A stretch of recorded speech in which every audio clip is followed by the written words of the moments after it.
KSMQ Health Connections. Local healthcare providers answering your medical questions. This week's show, Sleep on It. Good evening and welcome to KSMQ Health Connections, where we connect you to some of the finest minds in the medical field. I'm Ken Stone. Thanks for tuning in. All this fall, we've been talking about cancer, addiction, osteoporosis, other well-known health issues. Tonight, we're going to talk about something that a lot of people don't think of as a health issue, but it is: a good night's sleep. Adults are supposed to get 7 hours of sleep every night. Those who don't increase their chances of heart problems, diabetes, all sorts of bad things. The Centers for Disease Control has counted up all the sheep, and this is what it has found. More than 35% of us don't get the recommended amount of sleep a night. Break it down by race, and minorities tend to do even worse. More than 37% of Asian Americans don't get enough sleep. More than 40% of Native Americans fail to get that 7 hours a night. And when it comes to African Americans, more than 45% don't get enough sleep. Okay, those are the numbers for adults. Take a look at teenagers. Teens need between 8 and 10 hours of sleep a night, and more than 2/3 of teens don't get it, 68.4%. Take a look at what happens when they get older. Now in the 9th grade, 59% don't get enough sleep, but in the 10th grade, it jumps to more than 67%. Junior year is worse. More than 73% don't get enough sleep, and more than 3/4 of all high school seniors are not getting enough sleep. So, if you're an adult, do you get 7 hours a night? If you're a teen, do you get 8 to 10? Why or why not? Do you have a hard time falling asleep at night? Or maybe are you one of the 20 million Americans with sleep apnea? Or do you lose sleep because you happen to be in the same bed as someone who has sleep apnea and his or her snoring keeps you up? Is sleep something that you're even worried about? And what have you tried that has or hasn't worked? And are you worried that lack of sleep is making a health problem that you have even worse? We're going to talk about all this tonight with Dr. Steve Kubas. He is a specialist in the area of sleep medicine at Mayo Clinic Health System. Give us a call. We have an RN on the phone ready to take your questions. Tonight it's Jen Dallagher. She works at Sacred Heart Care Center in Austin. She is also a graduate of the RN program at Riverland Community College here in Austin. Jen's going to pass the questions on to Dr. Kubas, so give us a call.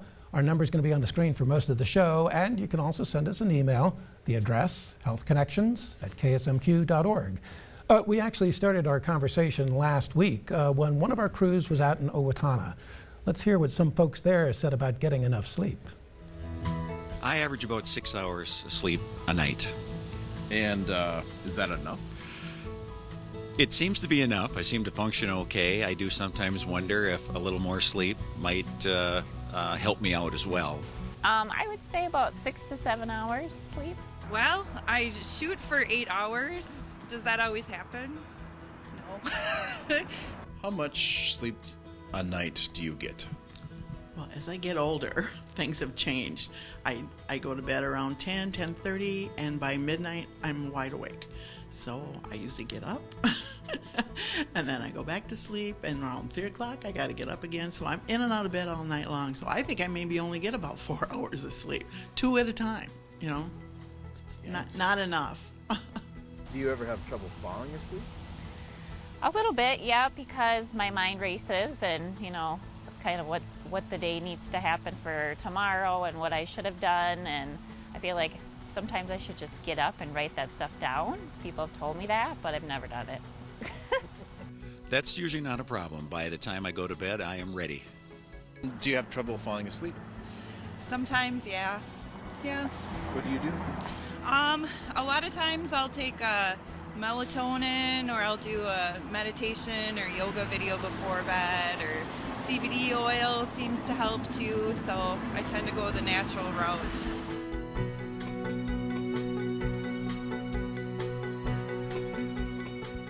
All right, Dr. Kubas, let's start off with those guidelines. How cut and dried are they?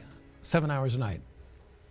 You know, it's a really good guideline. It is, and I think that your interesting statistics with sleep deprivation are pretty significant. And certainly I think it's just a lot of the busyness that we all experience and significant obligations and activities, especially in the young adults. But they're good rules of thumb. They're really good rules of thumb. You know, an adult should get roughly 7 hours of sleep, you know, maybe plus or minus a half an hour or something like that. But yeah, they're good. So I got to ask you, do you get 7 hours of sleep a night? Not always, not always. Right. But I try. I do try to. I'm a bit of a night owl, and so it's kind of interesting. People have different rhythms, you know, circadian rhythms too. And so if you're a night owl and you have a morning obligation, it's a little bit harder sometimes to get adequate amounts of sleep. But yes, I try my best. And Yeah. usually succeed. I was interested in the fact that there were apparently differences among the races. And do we know why that is? Is it a socioeconomic issue? Is it biology? Do we know? You know, I think it really is multifactorial. It is. It's socioeconomic, biologically based to some degree, and you know, and it. Yeah, it was interesting, some of the race differences that you were mentioning. I don't know if I exactly know the reasons for that. But certainly as we age in different age groups, you know, from infants to adulthood or to older adulthood, our physiologic sleep need is a little bit different. It really legitimately is. So usually kids, infants need more sleep. Adolescents still need quite a bit of sleep, and then adults, if you will, need 7 to 8. This might be an obvious question. Why do we even need sleep? I mean, is it because our body is tired, or is it because our brain is overloaded? Yeah, there's a lot of research into that, and you know, sleep serves many, many purposes. Healing, restorative qualities of sleep, learning, memory consolidation. There's a lot of different functions that result from sleep. And certainly if we don't get enough sleep, we're more prone to infection, sickness, illness of various types.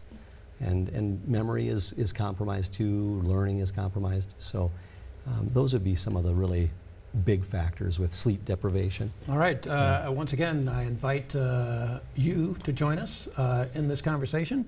You can give us a call, 888-255-0121. There's also an email address, healthconnections@ksmq.org. And I think we have a question. Jen, what do you have for us? Yeah, we do. We have Laura on the phone from Fairmont. Laura was wondering how much sleep is too much sleep.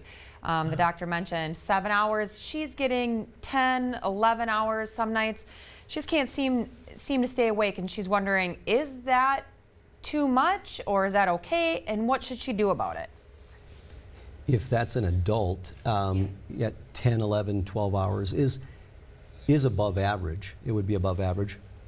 And certainly my mind would almost immediately go to maybe some sleep disorder potentially, or if that person was a snorer and is tired and sleeping quite a bit, and certainly say if a spouse, a bed partner has observed them to have pausing or stopping breathing, you know, that my mind would go right away to sleep apnea, which is one of the more common sleep disorders that creates sleepiness. But yeah, that person would probably be a bit above average as far as sleep amounts. Is the general guideline, if people are worried about it, maybe they should go ask their doctor? Yes, yeah. And I guess the other aspect for that question would be if that person, though, feels fairly restored, fairly alert, fairly awake, you know, otherwise during the day, but just needs a little bit added sleep time. Again, that might just be a bit, like you had indicated earlier, just a slightly above average sleep need, which can happen too. Some people have slightly shorter sleep needs, some people have slightly longer sleep needs, and that could be a possibility as well. Naps. So I was doing some research, and they were saying, well, if you're having a hard time sleeping at night, maybe you shouldn't take a nap. Talk a little bit about that dynamic. Yeah. I kind of joke in the clinic, sometimes there's the cooks in the kitchen saying, you know, that you'll maybe ask specialists opinions and you might get a little different answers sometimes. So, but my thoughts with naps aren't a bad thing, you know, if they're helpful, if they're restorative, if they're relatively brief. I think a power nap is actually probably not a bad thing for many people. How many minutes are we talking about? You know, 20, 30, 40 minutes, you know, probably not. But I get a little nervous when I hear in my clinic, you know, I'm taking a 2, 3, 4 hour nap, then that's really likely taking quite a bit of sleep time from the nighttime. sleep episode. But some people will say they can never nap, even if they give themselves an opportunity, but others can nap fairly easily. And so if it's brief, if it's helpful, if it's restorative, I say kind of go for it, and if you have the time to do it. But I would discourage kind of really long, protracted naps. Yeah. All right. Yeah. All right. So, if you just joined us, this is KSMQ Health Connections. We're talking about the connection between a good night's sleep and good health. Our guest is Dr. Steve Kubas, who specializes in sleep medicine. Do you have a concern about not getting enough sleep, can't fall asleep at night, or problems maybe with sleep apnea? Our phone number and email address are on the bottom of the screen for most of the show.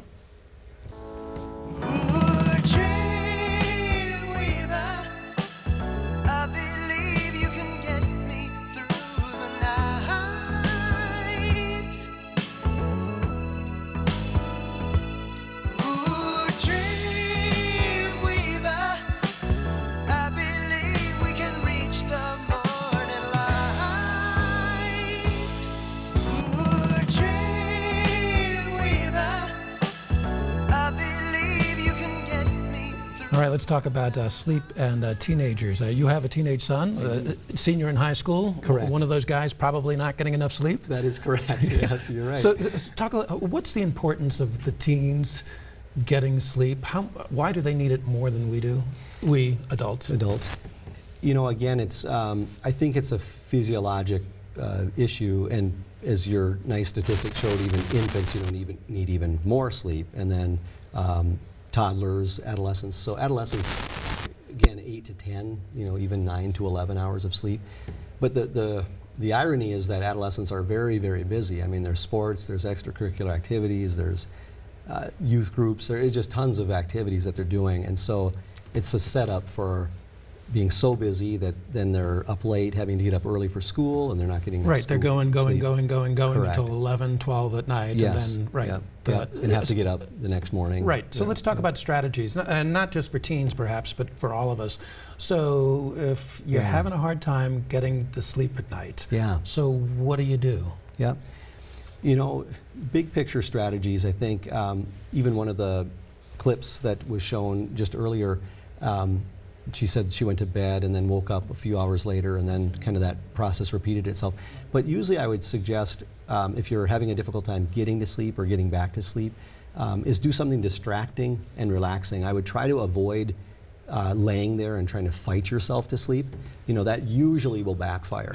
So if you lay there and try to fight yourself to sleep, you're getting more anxious, more frustrated, and people will oftentimes be looking at the clock. So do you ever recommended, like after 15 minutes, get up? Or? Yep. A rule of thumb, something like that. And I kind of like the clock in that sense not to be present, so they don't really know that it was 15 minutes per se. But yes, if it's a little bit of a stretch and they're not getting back to sleep, then yes, do something distracting and relaxing. And that could be in the bed or in a different location until one feels sleepy again, and then try to reinitiate sleep. But I would try to avoid the laying there and fighting yourself to sleep. Okay, let's talk about screens. I hear screens are a bad thing late at night. It is, and I think again, different people are slightly more sensitive, or more sensitive, less sensitive to the blue light and some of the computer screens, the tablets and phones. Certainly for some, it will create an alerting, waking response. I think more for some than others, but generally it is probably good advice to avoid screen time, close to bed or in bed, because of the light exposure. Now they have the blue blocking, glasses, and even screen, protectors and things like technology that. To defeat the technology. Exactly. Right. To try to reduce that issue. Yeah. I think we have a viewer question. Jen, what do you have for us? We have Jody on the line, and her son is 7 years old, and he is experiencing nightmares, is what she thought. And when she took him to the doctor, he actually explained it as night terrors. And she's just wondering, looking for a little clarification on what exactly is the difference, and she's just real nervous about it and just looking for a little bit more information. Well, it's a good question, and they're pretty easily distinguishable. So a nightmare, all of us probably have had a bad dream, and that would be a nightmare, is a really bad or scary dream. So the child would be able to likely remember dream content. You know, this was happening or this happened, and I'm very... And he or she was asleep and then had the dream, right? Correct, Yeah. correct. And so there's dream recall, and they can be typically reassured, and then, but they're sometimes anxious, agitated, scared, and a little bit hard to get back to sleep. But if it's a night terror, that is more, it's a mixture of sleep and wakefulness together. It's in slow wave sleep typically, stage 3 sleep. But they'll wake up, they're confused, they're agitated, they're hard to console, and then they don't really remember it the next day, whereas a nightmare you would have vivid recall the next day. So there's kind of those differentiating factors. So for that mom who's worried sick about this, Yeah. do the kids grow out of this? They tend to grow out of this? They generally do, they really do, especially, you know, night terrors or sleepwalking, sleep talking night terrors are all kind of slow wave sleep phenomena. But again, the bottom line to some degree is just, if they're not getting out of bed, if they're just confused, agitated, it's just a gentle reassurance. You know, certainly if they're getting out of bed or walking, you need to keep the environment very, very safe, for example. But that would be a way to differentiate the two. Getting your kids to go to sleep, so is that something you can teach? I mean, is going to sleep learned behavior, or do we just naturally do it? It's really good. It's, again, in kids and children, the ideal goal for a parent would be to put the infant or the child to bed when they're sleepy but awake. When they're sleepy but awake. So then you're avoiding, you know, rocking them to sleep, feeding them to sleep, some activity that they associate with sleep initiation, if that makes sense.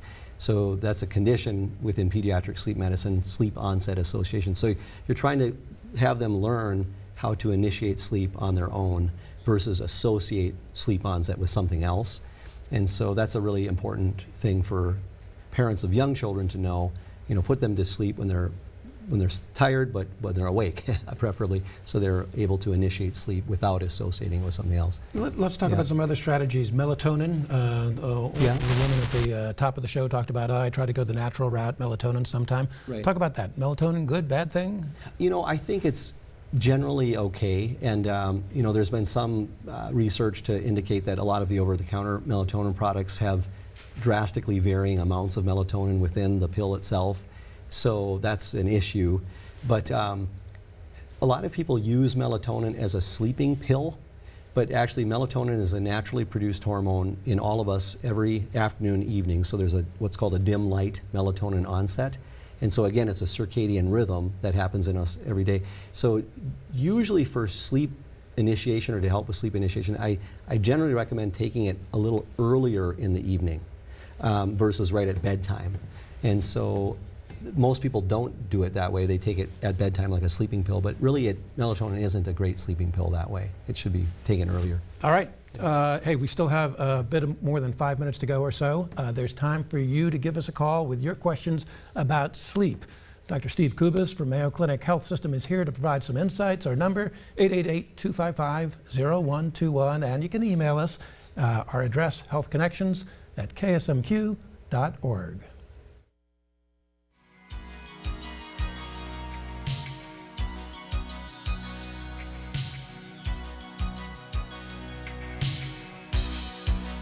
Who's gonna tell you when it's too late?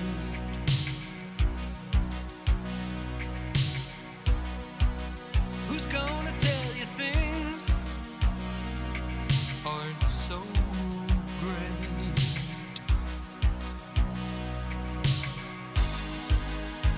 You can't go on thinking nothing's wrong. Who's gonna drive you home tonight?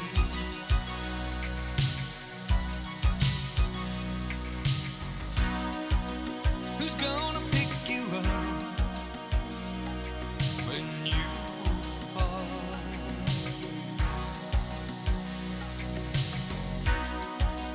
Who's gonna hang it up when you call? Some of those mentions about accidents scared me to death, and we're going to talk about that with a good doctor in a second, but I do believe we have a viewer question, so why don't we jump on over to Jen. Yeah, I had Sandy on the phone from Austin, Minnesota. She is wondering how important is dreaming. She goes through periods of her life where she feels like she used to dream a lot and then she hasn't dreamed any. And how significant, and is it bad or a good thing to dream? And what advice do you have about that? It's really a good thing to dream. Dream sleep is REM stage sleep, rapid eye movement sleep. We sleep about 20% of the night in total in REM, typically. It's in separate blocks of time, but if you add it all together, it's about 20% of our sleep. And it's a deep stage of sleep, very deep stage of sleep. Interestingly, some of us remember our dreams vividly almost every night. Some barely remember their dreams. And I guess clinically I've seen that, and people will say, I never dream, but it's actually, you are dreaming, very likely you're dreaming, but you're just not remembering your dreams. And so, but it's a deep restorative stage of sleep that's important, and it's about 20% of the night. Some of us remember the dreams, some don't as vividly, but that would be some information about dream sleep. So there were some statistics up on the screen a couple of minutes ago about the number of fatal accidents and from drowsy driving. When people come to your office, are they sort of late in the game? I mean, do people come only after years of bad sleep or an accident or some other problem? It is oftentimes delayed. It's interesting that you asked that, because today, one of my patients just this afternoon actually joked about, I had thought about doing this, 5-7 years ago, and finally came in to be evaluated. But yeah, it is kind of late in the game frequently, and but it's usually, and oftentimes, the tiredness, the fatigue, the lethargy, just not feeling good. That's not a pleasant experience for any of us. And so I think that's a really big motivator. It's like, I just don't like feeling this way anymore. And is it lack of education that people realize that, no, lack of sleep is a problem? Or is it they're sort of embarrassed that, oh, I should be able just to get to sleep. This isn't a medical problem. I shouldn't be spending this money or time. Yeah. I think all of that plays into it. I really do. And honestly, I think to some degree, with the condition of sleep apnea, I think oftentimes the treatment is CPAP, which is kind of a mask that is worn. And so sometimes I think people don't really want to do that. People are scared of that? Yep, they're scared of that. They may not want to do that. So I think some are delaying. Let's talk a little bit about sleep apnea. More than 20 million Americans have it. And there's several different types of sleep apnea, I understand. Obstructive, what is that? Yeah. Obstructive apnea is really just that the upper airway, the back of the throat area, what I say is like a flexible tube, and when we're sleeping, the airway can actually narrow or collapse. And so without our awareness, which creates oxygen disruption and then sleep disruption, again without our awareness. And then the brain jumps in like, wake up. Yep, exactly. Exactly when you've stopped breathing. It's actually the respiratory effort that kind of wakes us up. And then you get a few deep breaths of air in, you get your oxygen levels back up, but then you can fall right back to sleep without, again, any awareness that that's happening. And some people are doing that literally 30, 40, 50, 70, 80 times an hour when they're sleeping without any awareness. Really? They stop breathing that many times? Correct, yeah. So, yeah, that's from a sleep study. We come up with those numbers as far as how many times they're stopping breathing. But yeah, I've seen patients do it over 100 times an hour. About a minute and a half to go. Apparently there's another type of sleep apnea where the brain forgets to tell you to breathe. Yeah, that's impressive. You even know that. Yes, it's called central sleep apnea. But it's usually more so in patients with heart failure. And so it's a little bit of the communication between the heart, the lungs, and the brain, in a sense, is a little bit delayed. And so it's not that the airway is obstructed, but the breathing patterns are a little bit irregular, and there's pauses in the breathing because of that delay.